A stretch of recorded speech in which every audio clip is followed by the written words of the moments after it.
আসসালামু আলাইকুম। ইউকে বাংলা .লাইভের সংবাদ বুলেটিনে আপনাদের সবাইকে স্বাগত জানাচ্ছি। সঙ্গে আছি আমি শতাক্ষী চক্রবর্তী। শুরুতেই জানিয়ে দিচ্ছি সংবাদ শিরোনাম।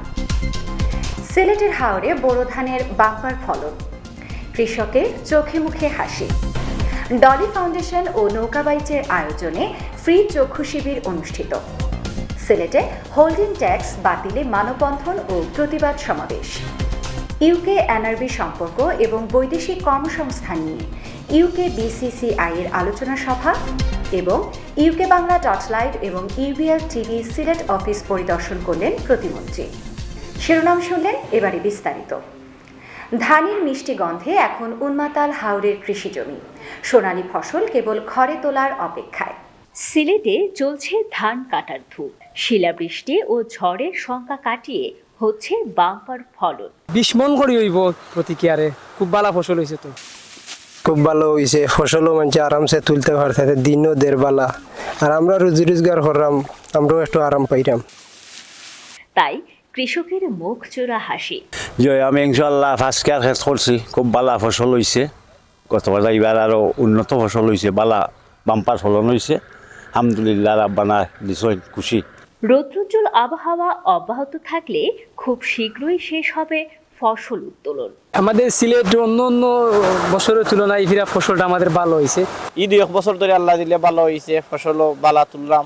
ধানের মিষ্টি গন্ধে এখন উন্মাতাল কৃষি জমি, সোনালী ফসল কেবল ঘরে তোলার অপেক্ষায়। বৈশাখের শুরু থেকেই চলছে ধান কাটা ও মাড়াইয়ের কাজ। ভালো ধান পাইছি, প্রায় 10 থেকে 15 কাটা ধান হইব, 2-2.5 কেয়ার জমিন গেছে কি মরিয়া। বিশ্বমুক্ত গণমাধ্যম শুধু কাগজে কলমেই সীমাবদ্ধ। গত 3রা মে লন্ডন বাংলা প্রেস ক্লাবের আয়োজনে বিশ্ব গণমাধ্যম দিবসে বক্তারা এমন মন্তব্য করেছেন। গত 3রা মে লন্ডন বাংলা প্রেস ক্লাবের আয়োজনে বিশ্ব মুক্ত গণমাধ্যম দিবস উপলক্ষে আলোচনা সভা অনুষ্ঠিত হয়েছে। Journalism in the face of the environmental crisis, পরিবেশ সংকটে সাংবাদিকতা, এই প্রতিপাদ্যকে সামনে রেখে উক্ত অনুষ্ঠানে আলোচক হিসেবে উপস্থিত ছিলেন সিনিয়র সাংবাদিক ও কলামিস্ট কামাল আহমদ এবং সিনিয়র সাংবাদিক ও টিভি উপস্থাপক উর্মি মাঝার। সিনিয়র সাংবাদিক ও কলামিস্ট কামাল আহমদ বলেন, পরিবেশের যে ঝুঁকি সেটা সম্পর্কে মানুষকে সচেতন করার দায় আমাদের সবার আছে। দেশে গণতান্ত্রিক আইন থাকলে সেই সুযোগ সুবিধা গ্রহণ করতে হবে। পরিবেশের যে ঝুঁকি সেটা সম্পর্কে মানুষকে সচেতন করার একটা দায় আমাদের সবারই আছে।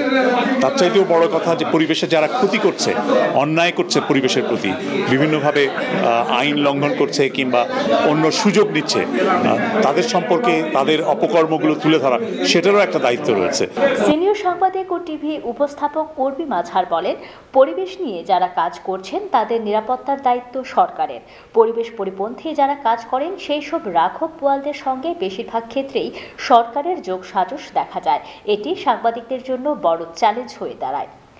এরকম আলোচনার মাধ্যমে সাংবাদিকদের মধ্যে একতার সম্পর্ক বৃদ্ধি পায়, এমন মন্তব্য বক্তাদের। বিশ্বব্যাপী কিন্তু এটা সরকারের দায়িত্ব, শুধুমাত্র বাংলাদেশ বলে না, এদেশেও যারা পরিবেশ নিয়ে কাজ করছেন, সাংবাদিকতা করছেন, তাদের প্রতিরক্ষার দায়িত্ব কিন্তু আলটিমেটলি সরকারের উপরেই পড়ে। কারণ প্রতিটি নাগরিকের, সাংবাদিক তো একজন নাগরিক, সুতরাং প্রতিটি নাগরিকের দায়িত্ব, তাদের নিরাপত্তার দায়িত্ব সরকারের। পাশাপাশি আমাদের সমাজেরও একটা দায়িত্ব রয়েছে, আমাদের কমিউনিটিগুলোর একটা দায়িত্ব রয়েছে। আমরা যে প্রতিষ্ঠানের হয়ে কাজ করি সেই প্রতিষ্ঠানের একটা দায়িত্ব, এবং রাঘব বোয়ালদের সঙ্গে সরকারের একটা ম্যাক্সিমাম ক্ষেত্রে, আমরা বেশিরভাগ ক্ষেত্রে আমরা দেখতে পাই সরকারের একটা যোগসাজশ থাকে। কারণ সরকারের যোগসাজশ ছাড়া কোনো একটি কোম্পানি কিংবা কোনো একটি অর্গানাইজেশন এই ধরনের পরিবেশের বিরুদ্ধে তো কোনো প্রতিষ্ঠান গড়ে তুলতে পারে না। সেটা আমরা রূপপুর পারমাণবিক কেন্দ্রই বলি কিংবা পৃথিবীর বিভিন্ন দেশে যে ধরনের জ্বালানি বিমুখ প্রজেক্টগুলো তৈরি করা হয়, সবখানেই একটা সরকারের আতাত থাকে বলে আমরা দেখে থাকি। লন্ডন বাংলা প্রেস ক্লাব গত কয়েক বছর যাবতই আপনার ওয়ার্ল্ড প্রেস ফ্রিডম ডে বলেন আর বিশ্ব মুক্ত গণমাধ্যম দিবস বলেন, গণমাধ্যম দিবস, সেটা পালন করে আসছে। এবং আপনি বলেছেন এটার গুরুত্বটা কি? গুরুত্ব আছে, কারণ আলোচনা করা, অ্যাওয়ারনেস ক্রিয়েট করা। আমরা অনেক সময় মনে করি যে আমাদের কোনো সমস্যার সমাধান হবে না, কিন্তু আমরা যদি আলোচনা করি, ইউকেতে করি, বাংলাদেশে করি, পৃথিবীর বিভিন্ন দেশে আমরা করি, যেখানে নির্যাতন হচ্ছে, যেখানে নিপীড়ন হচ্ছে, এই বিষয় নিয়ে আলোচনা করার মধ্যেও একটা আপনার গুরুত্ব রয়েছে। একটি রিপোর্টে দেখা গেছে যে গত 2023 সালে সারা বিশ্বে 99 জন সাংবাদিককে হত্যা করা হয়েছে, এর মধ্যে শুধু গাজাতে 77 জন। আমরা জানি যে জামাল খাশোগিকে হত্যা করা হয়েছিল এবং অত্যন্ত নৃশংস কায়দায়, এই ঘটনারও বিচার হয়নি। বাংলাদেশের সাগররণীর কথাই যদি বলি, 100 বারের বেশি তার প্রতিবেদন প্রত্যাখ্যাত হচ্ছে, প্রতিবেদন দাখিল হচ্ছে না, বিচার হচ্ছে না। সবচেয়ে ওয়ারির জায়গা যেটা, বিভিন্ন জায়গায় সাংবাদিকরা নির্যাতনের শিকার হচ্ছেন কিন্তু বিচার পাচ্ছেন না। ধ্বংসযজ্ঞে পৃথিবীর সভ্য দেশগুলোর দাবিদার যেসব সমাজ, দেশ, রাষ্ট্র, সেগুলোর অংশগ্রহণ নিয়ে কথা হয়েছে, সেগুলো সমান অভিযোগে অভিযুক্ত, সেগুলো সেই কথাটাই হয়েছে। এবং বিশেষ করে গাজায় এই গত 6 মাসে যেসব সাংবাদিক নিহত হয়েছেন, প্রেস ক্লাব থেকে, প্রেস ক্লাবের আজকের এই প্ল্যাটফর্ম থেকে তাদের প্রতি শোক জানানো হয়েছে এবং এই ঘটনার তীব্র নিন্দা জানানো হয়েছে। সেটি একটি যথাযোগ্য কাজ হয়েছে বলে আমি মনে করি। বাংলাদেশে প্রবাসীদের বিনিয়োগ করার এখনই উত্তম সময়। আপনারা বিনিয়োগ করেন, আপনাদের যে কোনো সমস্যায় আমরা পাশে আছি। গত 2রা মে বাংলাদেশ প্রবাসী কল্যাণ পরিষদের আয়োজনে মত বিনিময় সভায় এমন মন্তব্য করেছেন পররাষ্ট্র মন্ত্রণালয়ের সংসদীয় স্থায়ী কমিটির সদস্য হাবিবুর রহমান হাবিব এমপি। আপনারা জানেন যে আগে এয়ারপোর্টে অনেক সময় আমাদের হয়রানি হতো। এখন মাননীয় প্রধানমন্ত্রী শেখ হাসিনার সরকারের নেতৃত্বে প্রবাসীদের এয়ারপোর্টে আমরা হয়রানি বন্ধ করেছি। প্রবাসীদের বিনিয়োগের সুরক্ষার জন্য মাননীয় প্রধানমন্ত্রী শেখ হাসিনার সরকার কাজ করে যাচ্ছে। আমরা সকল প্রবাসীদের বলবো যে বাংলাদেশে বিনিয়োগের সবচেয়ে উত্তম সময় আপনারা বিনিয়োগ করেন এবং আমরা প্রবাসীদের যে কোনো সমস্যা পড়লে আমরা আপনাদের পাশে আছি, আপনাদের সহযোগিতা করবো। আপনাদের সকলকে ধন্যবাদ। এবার ডলি ফাউন্ডেশন ও নৌকাবাইচের আয়োজনে ফ্রি মেডিকেল ক্যাম্প ও চক্ষু শিবির অনুষ্ঠিত হয়েছে। ভার্ট চক্ষু হাসপাতালের সহযোগিতায় উক্ত ক্যাম্পে দুস্থ মানুষদের মধ্যে ফ্রি চক্ষু সেবা প্রদান করা হয়। যুক্তরাজ্য ভিত্তিক চ্যারিটি সংস্থা ডলি ফাউন্ডেশন ও বার্মিংহামের নৌকাবাজের আয়োজনে পূর্ব তাজপুর উসমানীনগরে শহীদ বাড়িতে ফ্রি মেডিকেল ক্যাম্প ও চক্ষু শিবির অনুষ্ঠিত হয়েছে। ওয়ার্ড চক্ষু হাসপাতালের সহযোগিতায় উক্ত ক্যাম্পে হাজারেরও মতো মানুষদের ফ্রি চক্ষু সেবা প্রদান করা হয়। বিনামূল্যে ঔষধ, চশমা এবং চোখের ছানি অপারেশনের ব্যবস্থা করা হয়। আইয়া দেখা যায় আমাকে তারা পরে কেউ চোখ কাটা নিব, নেওয়ার পরে দেখা যায় আমরা গতি মানুষ 10-15 হাজার টাকা পাচ্ছি। মানুষ গরিব, ওনাদের তারা চিকিৎসা করে, চিকিৎসা অন্য কারণে করতে হইলে টাকা লাগলো না। খুব মানে মন গলি গেছে, দেখেছে মানুষের অতখান খুশি হয়েছে না, অতখান দোয়া দিলে আমরা বুঝছেন না। মানুষের শরীরের সব থেকে গুরুত্বপূর্ণ যে অঙ্গ আমার মনে হয় সেটি হচ্ছে চোখ। চোখের অনেক সমস্যা আমরা দেখতে পাচ্ছি এবং চোখের চিকিৎসাটা অনেক ব্যয়বহুল। আপনাদের সহায়তায় বিনামূল্যে ছানি অপারেশনের সুযোগ পাচ্ছে তারা। নিয়ে নিচ্ছি ছোট্ট বিরতি, ফিরে এসে যা থাকছে। সিলেটে হোল্ডিং ট্যাক্স বাতিলে মানববন্ধন ও প্রতিবাদ সমাবেশ। ইউকে এনআরবি সম্পর্ক এবং বৈদেশিক কর্মসংস্থান নিয়ে ইউকে বিসিসিআই এর আলোচনা সভা এবং ইউকে বাংলা .লাইভ এবং ইউবিআর টিভি সিলেট অফিস পরিদর্শন করলেন প্রতিমন্ত্রী।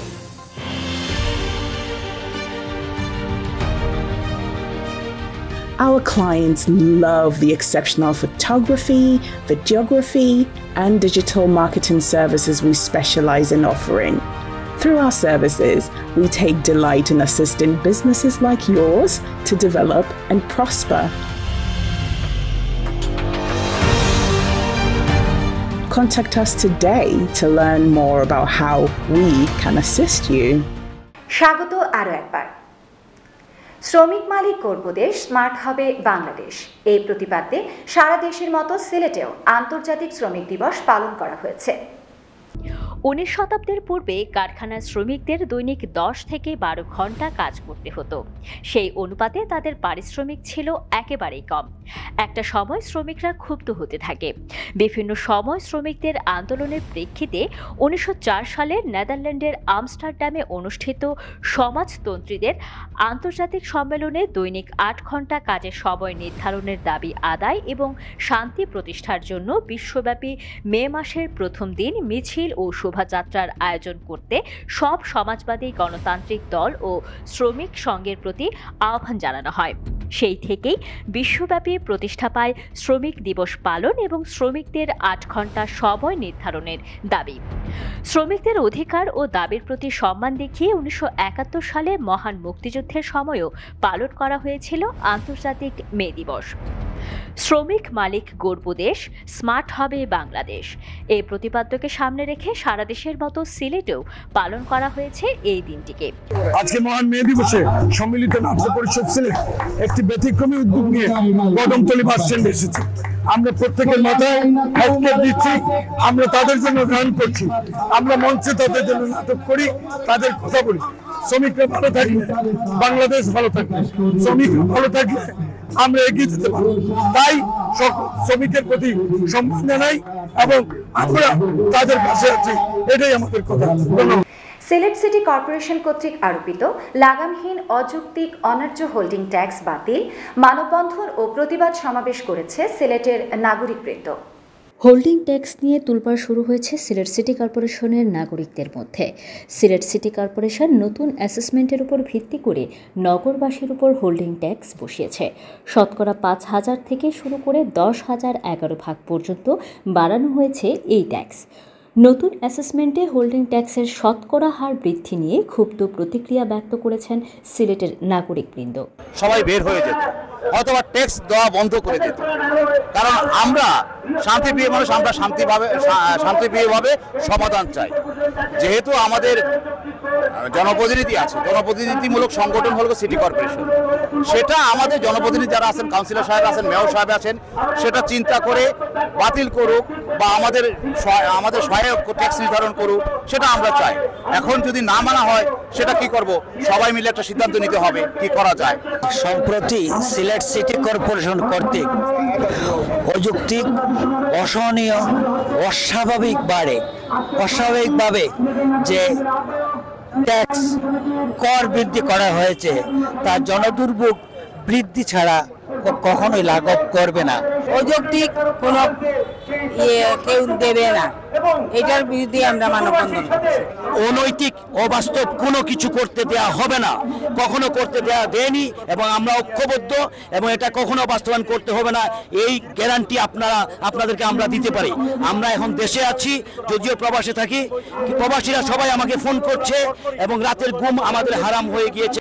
ইউকে বিসিসিআই এর আয়োজনে ইউকে এনআরবি সম্পর্ক এবং বৈদেশিক কর্মসংস্থান নিয়ে আলোচনা সভা অনুষ্ঠিত হয়েছে।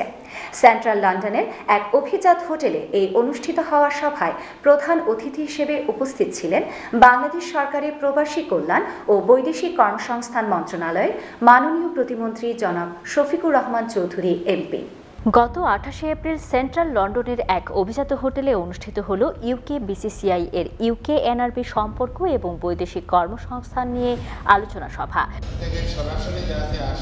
অনুষ্ঠানে প্রধান অতিথি হিসেবে উপস্থিত ছিলেন গণপ্রজাতন্ত্রী বাংলাদেশ সরকারের প্রবাসী কল্যাণ ও বৈদেশিক কর্মসংস্থান মন্ত্রণালয়ের মাননীয় প্রতিমন্ত্রী জনাব শফিকুর রহমান চৌধুরী এমপি। সংগঠনের founding president Bazlur Rashid MB স্বাগত বক্তব্যে বলেন, এই প্রথমবারের মতো সমস্ত প্রবাসীদের মধ্যে থেকে একজন ইউকে প্রবাসীকে প্রবাসী মন্ত্রণালয়ের দায়িত্ব দেওয়া হয়েছে। মন্ত্রীকে সর্বাত্মক সহযোগিতা করার জন্য সবাইকে আহ্বান জানান তিনি। বক্তব্য রাখেন সংগঠনের চেয়ারম্যান ইকবাল আহমদ ওবি। তিনি প্রবাসীদের বিভিন্ন দাবি দেওয়ার পাশাপাশি এনআরবিদের জন্য আবাসন ব্যবস্থা স্থাপনের প্রস্তাব দেন। আগামী 30 ডিসেম্বর এনআরবি দিবস উদযাপনের লক্ষ্যে মাননীয় প্রধানমন্ত্রী এবং সংশ্লিষ্ট অন্যান্য মন্ত্রণালয়ের মন্ত্রীদের উপস্থিতি নিশ্চিতে প্রয়োজনীয় পদক্ষেপ গ্রহণ করার জন্য প্রতিমন্ত্রীকে অনুরোধ জানান তিনি। অনুষ্ঠানে বিশেষ অতিথি হিসেবে উপস্থিত ছিলেন লন্ডনে বাংলাদেশের high commissioner Saida Muna Tasnim. British এনআরবিদের অবদানের কথা গুরুত্ব সহকারে উল্লেখ করে তিনি প্রবাসীদের দাবি দেওয়া পূরণে সর্বাত্মক সহযোগিতার প্রত্যয় ব্যক্ত করেন। প্রধান অতিথি তার বক্তব্যে প্রবাসীদের বিভিন্ন দাবি দেওয়া পূরণের পাশাপাশি প্রবাসীদের জন্য হাউজিং জোন স্থাপনে প্রধানমন্ত্রীর সাথে কথা বলে প্রয়োজনীয় পদক্ষেপ নেওয়ার আশ্বাস প্রদান করেন। এবং বঙ্গবন্ধুর কন্যা এই প্রবাসীদের যে কোনো দাবি দেওয়ার ব্যাপারে দাবিটা ওনার কর্ণপাত হলে পরেই সেটা পূরণ করার চেষ্টা করেন। এখানে দাবি উত্থাপন করা হয়েছে অনেক কিছু, প্রবাসীদের জন্য একটা হাউজিং এর ব্যবস্থা করা, সেটা আমি এবার গিয়ে আপনারা লিখিত একটা দাবি দেওয়া দেবেন হাই কমিশনের মাধ্যমে। যত সব যেগুলো আছে, যে সমস্ত সমস্যা আছে হাই কমিশনারের মাধ্যমে দিবেন, আমার কাছে পৌঁছতে পারে আমার দ্বারা যেগুলো সম্ভব আমি করব। মাননীয় প্রধানমন্ত্রীর কাছে যেতে হলে যেগুলো যাওয়ার প্রয়োজন সেগুলো নিয়ে আমি মাননীয় প্রধানমন্ত্রীর কাছে ব্রিটিশ এবং বাংলাদেশ বিশেষ করে সিলেটের সম্ভাবনার কথা তুলে ধরে ব্রিটিশ সংসদের কক্ষে সিলেট নিয়ে প্রশংসা করলেন ব্রিটিশ এমপি মিস্টার পল ব্রিস্টো। সামাজিক যোগাযোগ মাধ্যমে লালনের গানের উদ্ধৃতি পোস্ট করাকে কেন্দ্র করে তুলকালাম এবং পোস্ট দাতাকে গ্রেফতারের প্রতিবাদে সিলেটে গানে গানে প্রতিবাদ করেছে আরশিনগর নামের একটি সংগঠন। সম্প্রতি লালনের গানের দুটি লাইন উদ্ধৃতি করে সামাজিক যোগাযোগ মাধ্যমে পোস্ট দেয়াকে কেন্দ্র করে শরীয়তপুরে তুলকালাম ও পোস্টদাতাকে গ্রেফতারের ঘটনা ঘটেছে। এ ঘটনায় প্রতিবাদ মুখর ছিলেন সিলেটের লালন ভক্তরা। মানুষের মাঝে সহনশীলতা আর শান্তির বার্তা ছড়িয়ে দিতে প্রতিবাদ সভার আয়োজন করে আরশিনগর নামের একটি সংগঠন। আয়োজনটি নিছক কোনো বিনোদনের আসর ছিল না, ছিল গানে গানে প্রতিবাদ জানানোর। মহাত্মা গুরুবাদী আধ্যাত্মিক সাধক ফকির লালন শাহের একান্তে চিন্তা চেতনায়, ভাবে ভাবনায় ও বিশ্বাসে, অর্থাৎ তার গুরুবাদী দর্শনে মূলত মানুষকেই অধিক প্রাধান্য দিয়েছেন। যে জিনিসটা আমরা বুঝি না ওই জিনিসটা নিয়ে আমরা কথা বলা উচিত না। একটা শিক্ষিত এখন যে সমাজ বা এখন যে সময়, এই শিক্ষিত সময় আমরা জানি যে এখন বাংলাদেশ অনেকটা শিক্ষিত। এই শিক্ষিত হওয়ার পরেও যদি এরকম অশিক্ষিতের মতো কাজকর্ম যদি তারা করে চলে, এটা আসলেই আমাদের জন্য দুঃখজনক। তো আমাদের উচিত এসব কিছু না করা। একটা বিষয় পরিষ্কার যে আসলে আমরা লালনকে এখনও ধারণ করতে পারিনি। যদি লালনের অসাম্প্রদায়িক চেতনা এবং শুধু অসাম্প্রদায়িক চেতনা না, লালনের জীবনবোধ যদি আমরা ধারণ করতে পারতাম, আমরা যদি বুঝতে পারতাম, তাহলে এই বিষয়ের বা এই ঘটনার অবতারণা হতো না। আমরা লালনকে ধারণ করি, লালনকে শুনছি। আমরা লালনের লেখা প্রায় 250 বছরের উপরে, 1747-74 লালনের জন্ম হয়। তো সেই থেকেই লালন রচনা করে গেছেন। মানবতাবাদী কবি হিসেবে আমরা তার দর্শনকেও লালন করি। তিনি জাতপাত ধর্ম সবার উপরে উঠে মানুষকে সত্য বলে প্রমাণিত করেছেন এবং তার বিভিন্ন লেখায় গানে আমরা পেয়েছি। তারা বাঙালি সংস্কৃতিকে বিশ্বাস করতে পারে না, তারা মুক্তিযুদ্ধকে বিশ্বাস করতে পারে না। লালনকে ধারণ করার মতো ক্ষমতা যদি আপনার না থাকে তাহলে তাকে নিয়ে সমালোচনা করবেন না। গণপ্রজাতন্ত্রী বাংলাদেশ সরকারের প্রবাসী কল্যাণ ও বৈদেশিক কর্মসংস্থান মন্ত্রণালয়ে মাননীয় প্রতিমন্ত্রী আলহাজ শফিকুর রহমান চৌধুরী এমপি ukbangla.live এবং UBL TV সিলেট অফিস পরিদর্শন করেছেন। এই সময় সফটওয়্যার নির্মাতা প্রতিষ্ঠান ব্রোশ এশিয়ার তরুণদের আইটি সেক্টরের অভূতপূর্ব সাফল্য দেখে উচ্ছ্বাস প্রকাশ করেন। ukbangla.live সিলেট অফিস পরিদর্শন করলেন গণপ্রজাতন্ত্রী বাংলাদেশ সরকারের প্রবাসী কল্যাণ ও বৈদেশিক কর্মসংস্থান মন্ত্রণালয়ের মাননীয় প্রতিমন্ত্রী আলহাজ শফিকুর রহমান চৌধুরী এমপি। এ সময় তিনি ব্রোশ এশিয়া গ্রুপ ও ইউকে বাংলার সিলেট অফিসের বিভিন্ন কার্যক্রম ঘুরে দেখেন। সেখানে তরুণদের আইটি সেক্টরে অভূতপূর্ব সাফল্য দেখে উচ্ছ্বাস প্রকাশ করেন তিনি। এ সময় তার সাথে উপস্থিত ছিলেন ukbangla.live এর ফাউন্ডার আকরামুল হোসেন, শাল্লা উপজেলার সাবেক চেয়ারম্যান আব্দুল্লাহ আল মাহমুদ, সিলেটের পত্রিকার সম্পাদক কবি সাব্বির জালালাবাদী সহ আরও অনেকে। ukbangla.live এর সাথে একান্ত আলোচনায় প্রতিমন্ত্রী বর্তমান সরকারের প্রবাসীদের জন্য উন্নয়নের বিভিন্ন চিত্র তুলে ধরে বলেন, আমি মনে করি যে দীর্ঘদিনের আমাদের যে দাবি দেওয়া ছিল প্রবাসী ভোটাধিকার, প্রবাসীদের হয়রানি বন্ধ, কাস্টমস ইমিগ্রেশনের হয়রানি বন্ধ করার লক্ষ্যে মাননীয় প্রধানমন্ত্রী অত্যন্ত আন্তরিক এবং প্রবাসীদের দীর্ঘদিনের দাবি ছিল আন্তর্জাতিক বিমানবন্দর, সেটা হয়েছে। সেটা পূর্ণাঙ্গ একটা সিলেট উসমানী আন্তর্জাতিক বিমানবন্দর রূপে রূপ নিয়েছে। মাননীয় প্রধানমন্ত্রীর নির্দেশনায় প্রবাসীদের সুখ দুঃখ লাঘবের লক্ষ্যে আমরা প্রবাসী সেল করেছি, যাতে প্রবাসীদের সুখ দুঃখ মান অভিমানের কথা বলতে পারে। এতক্ষণ সঙ্গে থাকার জন্য ধন্যবাদ। নিয়মিত সংবাদ পেতে চোখ রাখুন ukbangla.live। সবাইকে আবারও ধন্যবাদ।